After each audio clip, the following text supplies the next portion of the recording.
Rip. The $3 million check tore in half and fell right next to Isadora's expensive high heels. She smirked, calling Gavin a cheap scammer just because of his pink backpack and clothes covered in Savannah's red dirt. But Gavin did not flinch. He was the CEO of Reynolds Organics and the real boss behind this entire bank. Isadora's disrespect was only the start of many dark bank secrets about to be exposed. Who will beg for mercy when her phone starts to ring? To understand why a poor-looking man could stand toe-to-toe with a giant bank, we need to go back 9 hours. We need to go back to 5:15 that same morning. Gavin Reynolds woke up before his alarm even rang. His small farmhouse sat at the edge of 119 acres of red clay soil. This was Reynolds Organics, his own company. Chickens clucked outside his window. A pot of coffee hissed on the stove. The smell of dark roast coffee drifted through the hallway. Somewhere outside, a rooster crowed twice, then went quiet. The old wooden floor creaked under Gavin's bare feet as he walked past family photos lining the wall. Cool morning air slipped through a cracked window, carrying the smell of wet earth from last night's rain. Gavin walked into his daughter's room. Chloe was 6 years old, and she still slept with one sock on. He kissed her forehead gently. She smelled like strawberry shampoo in warm blankets. "Wake up, sweet pea," he whispered. "Big day today." Chloe rubbed her eyes and grabbed her favorite backpack. It was bright pink, with a small teddy bear pin on the strap. The pin had one button I'm missing. Gavin made scrambled eggs and toast. He packed Chloe's lunch in a brown paper bag. Then he pulled on his work boots, the ones caked with dried red mud from yesterday. At 6 in the morning, Gavin was already outside. He lifted crates of tomatoes onto a delivery truck. His workers called him boss, but he never acted like one. He carried the same weight they did. His shirt got soaked with sweat just like theirs. Wooden crates scraped against the truck bed with a rough, dragging sound. Red dust rose in small clouds around his boots with every step. The tomatoes smelled sharp and green, mixed with diesel fumes from the idling engine. A worker named Reuben tossed him a bottle of water, and Gavin caught it without looking. "Big shipment today, boss," Reuben said, wiping sweat from his brow. "Every shipment matters," Gavin answered, stacking another crate. "Doesn't matter how big." Nobody driving past would guess that Gavin owned 45% of Vanguard Capital Group. Nobody would guess he could buy this entire county twice over. He wanted it that way. He wanted Chloe to grow up normal, not spoiled by money she never asked for. At 8:30, an old truck rattled up the gravel driveway. Silas Whitfield climbed out, moving slower than usual. His hands were shaking. His eyes were red and wet. "Gavin," Silas said, his voice cracking, "they're taking my land." Silas was 72 years old. He had farmed the property next door for 40 years. His father had farmed it before him. Now, Beacon Trust Bank claimed he owed money he never truly borrowed. "Sit down, Silas," Gavin said. He pulled out a wooden chair from the porch. "Tell me everything." Silas explained through tears. Last year, a slick-talking man named Julian Vance visited his farm. Vance wanted the land for a new resort. Silas refused to sell.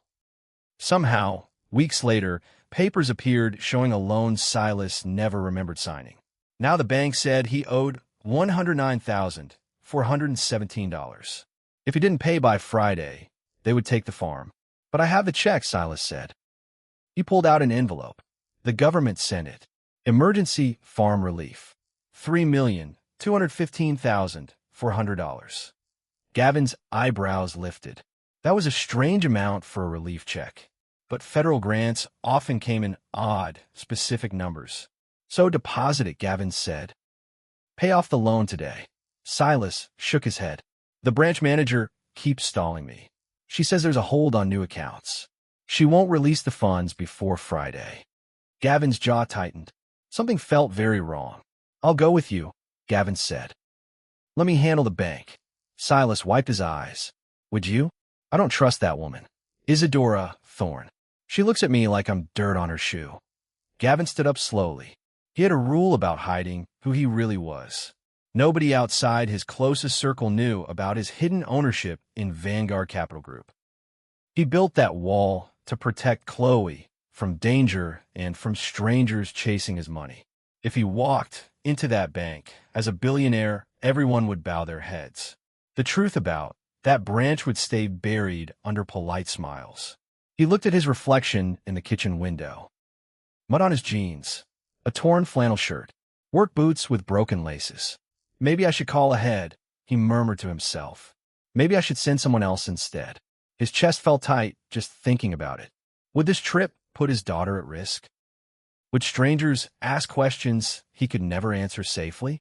But then he looked at Silas, sitting there with trembling hands. This man had fed his family for years. He deserved help, no matter the danger.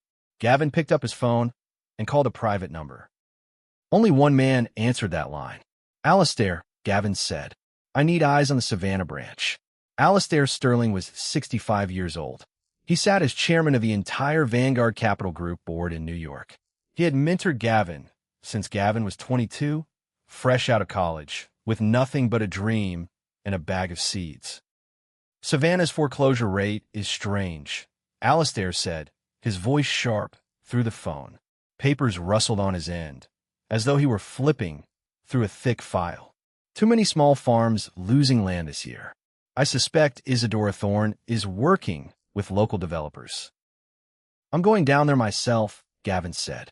Quietly. Alistair paused. Take the pin, Gavin. The one from Chloe's bear.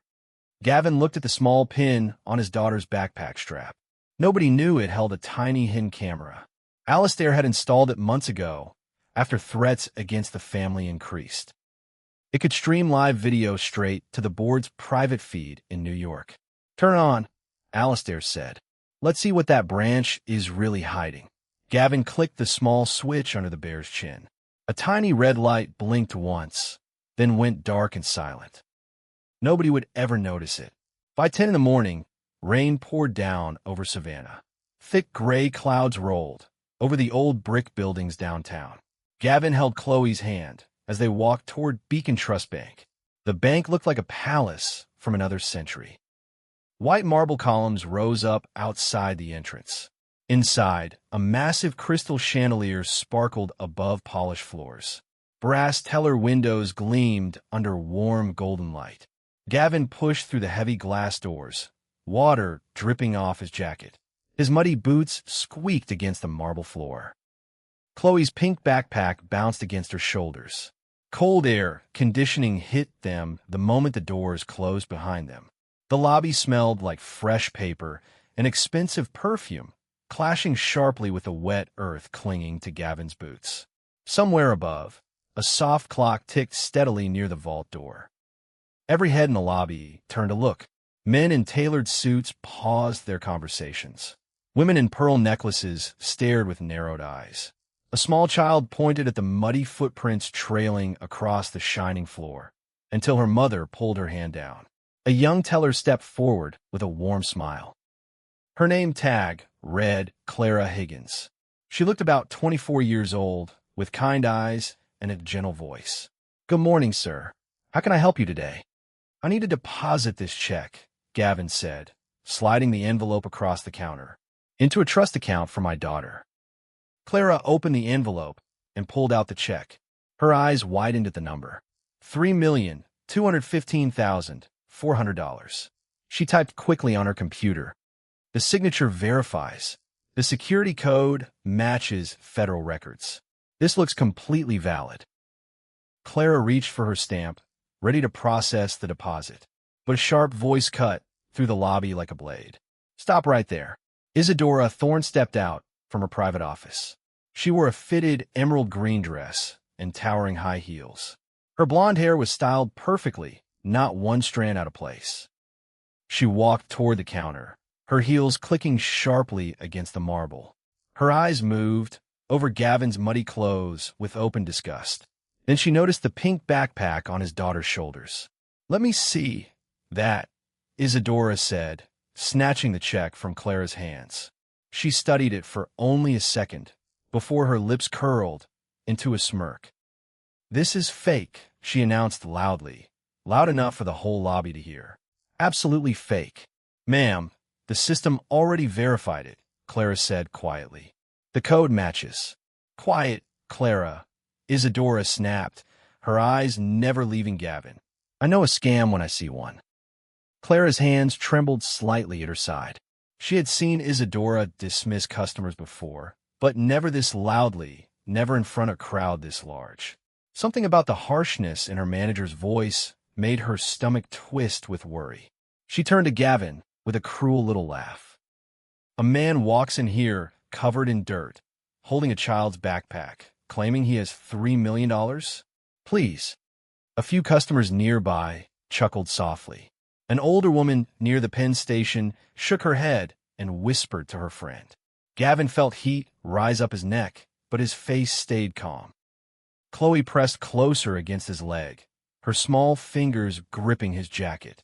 Gavin felt his jaw tighten under his skin. His hands stayed loose at his sides, though his knuckles wanted to curl. He looked down at Chloe and forced a small, reassuring smile onto his face. Ma'am, if you'll just check again, Gavin said gently, I think you'll find everything is in order. Isadora's eyes flashed, with something sharper than annoyance. She hated being told what to do, especially by a man dressed like a farmhand. Security, she called out, snapping her fingers. A tall man in a dark uniform stepped forward from near the vault. His name badge read Marcus Vance. His jaw was set tight, his hand resting near a taser on his belt. Marcus was Julian Vance's younger brother. He worked bank security, but everyone whispered he answered to Julian first, and the bank second. Take this man to the back office, Isadora ordered. We're calling the police. Fraud is a serious crime. Gavin did not argue. He simply nodded and let Marcus guide him, and Chloe toward a small office near the back of the lobby. Inside, the office smelled like fresh coffee and old paper.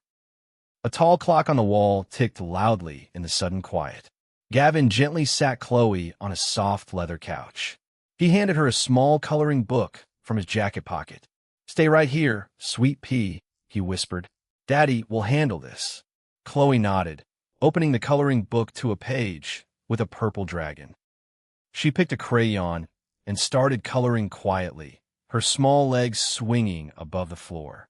Gavin watched her for a moment, grateful she felt safe enough to focus on something so simple.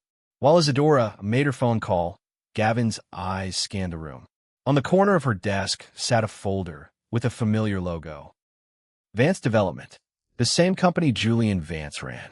Gavin's pulse quickened, but his face stayed calm. This was proof. Real proof connecting Isadora directly to the man stealing Silas's farm. Isadora hung up the phone and turned back toward Gavin, her smile wide and cold. The sheriff is on his way, she said. You'll be in handcuffs within the hour. You're making a mistake, Gavin said softly. The only mistake, Isadora hissed, was you thinking you could walk in here and fool me. She picked up the torn corner of the check from Clara's counter, still holding the rest in her other hand. She waved it in front of Gavin's face like a trophy. Let me show you exactly where you stand in this world, she said, her voice dripping with contempt. Then she ripped it. Rip. The paper tore clean down the middle. The sound was dry and sharp in the quiet office. She dropped both halves onto the floor right beside her emerald high heels. Chloe gasped and buried her face against her father's side. Gavin wrapped his arm tightly around his daughter. His eyes, once calm, turned sharp and cold as steel. Ms. Thorne, he said, his voice low but heavy with weight. You just ended your own career. Isadora laughed out loud, the sound bouncing off the office walls. Is that supposed to scare me? You have nothing. No money. No power. No name that matters. She stepped closer, towering over him in her heels. People like you don't get to threaten people like me. Marcus moved toward Gavin, ready to grab his wrists. But before he could reach him, a phone on Isadora's desk began to ring. It wasn't her regular office line. It was a red phone, reserved only for direct calls from Vanguard's headquarters in New York. Nobody used that line unless something urgent happened. Isadora's smile faltered for just a second. She assumed it was good news, Maybe word a new merger deal. She picked it up quickly, trying to sound professional. "This is Isadora Thorne," she said sweetly. The voice on the other end was cold, sharp, and shaking with fury. "Put on speaker. Right now." Isadora blinked, confused but obeyed. She pressed the speaker button with trembling fingers. "Bow your head to the man standing in front of you." The voice boomed through the small office. "That is Gavin Reynolds. He owns 45% of this entire company. He decides whether you work in banking ever again." The color drained from Isadora's face in an instant. Her mouth opened, but no words came out. Alistair Sterling's voice continued, sharper than before. "Every board member here just watched you tear up a valid check. We watched you humiliate a father in front of his own daughter." Isadora's eyes darted toward Chloe's pink backpack. She noticed a tiny red light blinking on the small teddy bear pin. Her stomach dropped like a stone. That's not possible," she whispered. "It streamed live to our entire emergency board meeting," Alistair said. "Every second, every word." Marcus took a slow step backward, his hand falling away from his belt. His face turned pale as understanding hit him. Isadora's hands began to shake. She looked at Gavin, still calm, still holding his daughter close. His eyes did not waver. You're really—" she stammered. "I'm the man whose signature is on your paycheck," Gavin said quietly. "Was on your paycheck." Isadora's knees felt weak. She reached for the edge of her desk to steady herself. Everything she built, every deal she made with Julian Vance was crumbling apart in seconds. But she was not ready to surrender so easily. "This changes nothing," she snapped, forcing steadiness into her voice. "You broke into my office with a hidden camera. That's illegal." Marcus suddenly straightened, grabbing at his taser again. "She's right. Get away from that backpack." He lunged toward Chloe, reaching for the small camera pin. Gavin stepped in front of his daughter instantly, shielding her small body with his own. "Don't you dare touch her," Gavin growled. At that exact moment, heavy footsteps echoed through the lobby outside. A local sheriff burst through the office door, handcuffs already out. His name was Sheriff Dale Combs, a man well known for taking gifts from Julian Vance over the years. "I got a call about fraud," Sheriff Combs barked. "Where's the suspect?" "Him," Isadora shouted, pointing at Gavin with a shaking finger. "Arrest him immediately." Gavin did not move. He did not raise his voice. Instead, he calmly pulled out his personal phone from a jacket pocket. He typed a short code into a secure banking application. Every computer screen in the branch flickered, then froze. Red letters appeared across every monitor in the building. "System locked. Compliance violation detected. Order of CEO Reynolds." Clara, still standing near her teller window, stared at her frozen screen in shock. Other employees whispered nervously, watching their computers shut down one by one. Outside, through the rain-streaked windows, 3 black SUVs pulled up sharply to the curb. Federal agents stepped out, moving fast and organized. Alistair had already called them from Atlanta an hour before this all began. The agents walked calmly through the front doors, badges raised high. Their leader, a stern woman named Agent Patricia Reyes, scanned the lobby quickly. "We have a federal warrant," Agent Reyes announced, "for Isadora Thorne and Julian Vance. Fraud, land theft, and financial manipulation." Isadora's legs finally gave out. She sank down onto the floor beside the torn pieces of the check, right where she had dropped them earlier. Her tears mixed with the ruined paper. Sheriff Combs slowly lowered his handcuffs, realizing his mistake far too late. His badge would not survive this day either, once the agents finished their investigation into local corruption. Marcus backed against the wall, hands raised high, no fight left in him. His brother's empire was collapsing all around them, piece by piece. Gavin knelt down beside Chloe, brushing her hair gently away from her face. "It's okay, sweet pea. Nobody is going to hurt us." Chloe nodded, still clutching her coloring book tightly. Her small fingers had stopped trembling now that her father held her close. Agent Reyes approached Gavin with a respectful nod. "Mr. Reynolds, thank you for your patience through all this. We'll need a full statement when you're ready." "Of course," Gavin said. "But first, I need to check on my neighbor, Silas Whitfield. He's the reason I'm here today." Within the hour, agents confirmed everything Gavin suspected. Julian Vance had forged loan documents for over a dozen small farms across the county. Isadora had helped hide the paperwork in exchange for a share of every land deal. The federal relief check, the one Isadora tore apart, was never even the real deposit. It was only a test copy, fully coded and verified. The real money had already reached Silas's account that morning through a separate wire transfer. Isadora had destroyed nothing but her own reputation, live in front of an entire company board. By early afternoon, the rain finally stopped over Savannah. Warm sunlight broke through the gray clouds, spilling gold across the marble floor of the bank lobby. Gavin knelt down and gathered the torn pieces of the check from the floor. He walked over to Clara, who still stood frozen near her counter, unsure what to do next. "This was just a test copy," Gavin said gently, placing the torn pieces into her hand. "The real funds already reached Mr. Whitfield safely this morning." Clara looked up at him, eyes wide with disbelief. "Sir, I don't understand. Why would you risk coming here like this?" "Because I needed to see the truth for myself," Gavin said. "Not what people report. What people actually do when they think no one important is watching." Clara nodded slowly, understanding settling over her face. "Starting tomorrow," Gavin continued, "you're the new branch manager here." Clara's mouth fell open. "Me? Sir, I've only worked here 2 years. You told the truth today, even when it scared you," Gavin said. "That matters more than years of experience." Clara's eyes filled with grateful tears. "Thank you, Mr. Reynolds. I won't let you down." "Just keep this door open," Gavin said, glancing back at the tall glass entrance. "For anyone who walks in wearing muddy boots."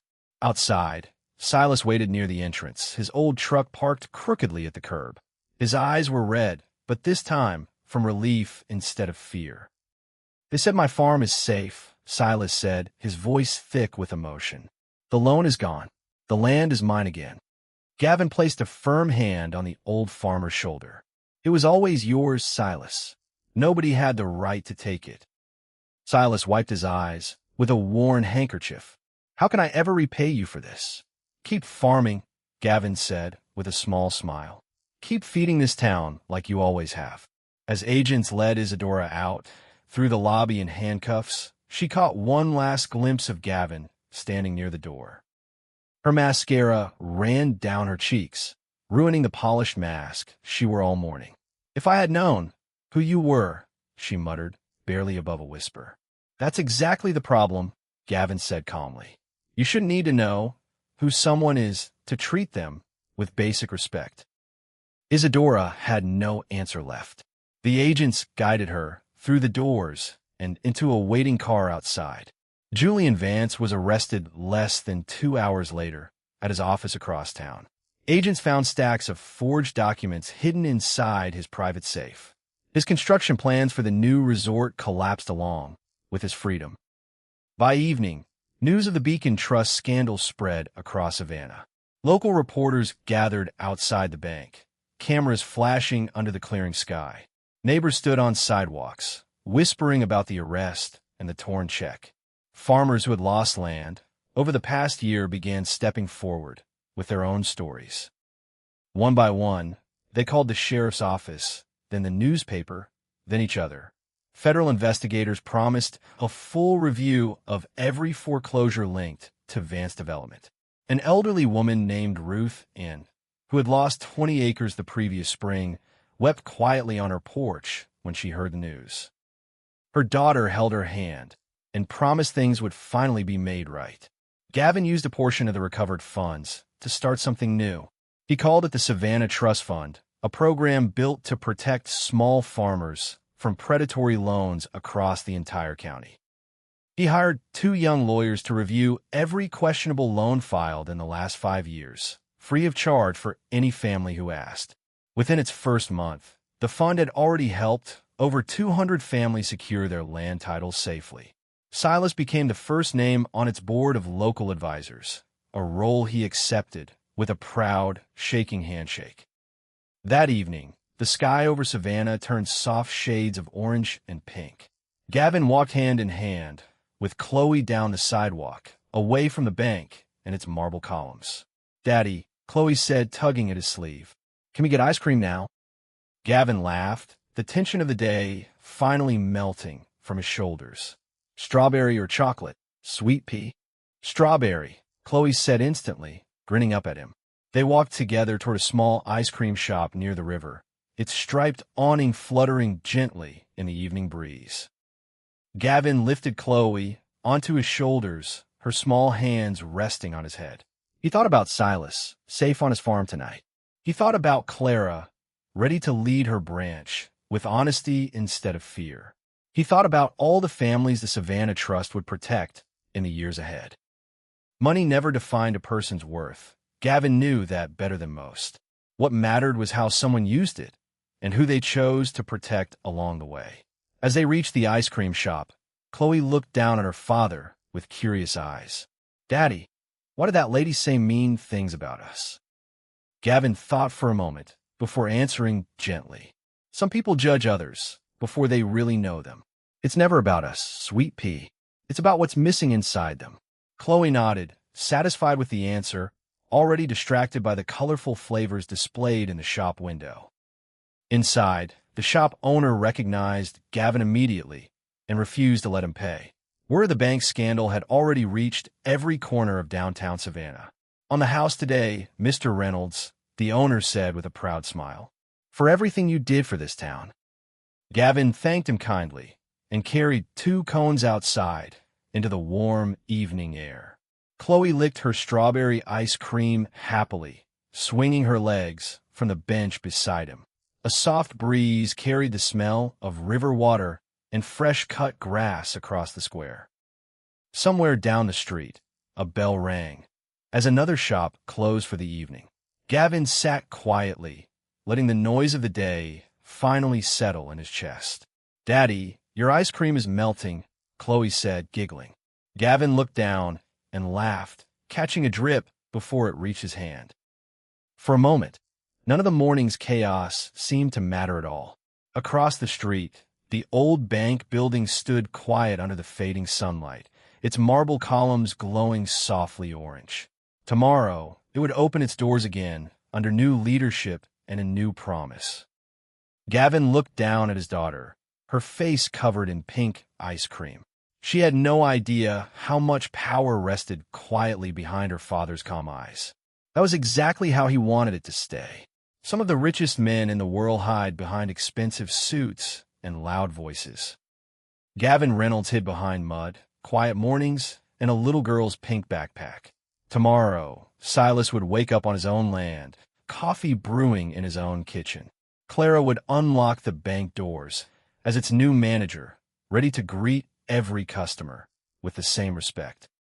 Somewhere in a federal holding cell, Isadora would wake up to a life stripped of every title she once bragged about. But tonight, none of that mattered to Gavin.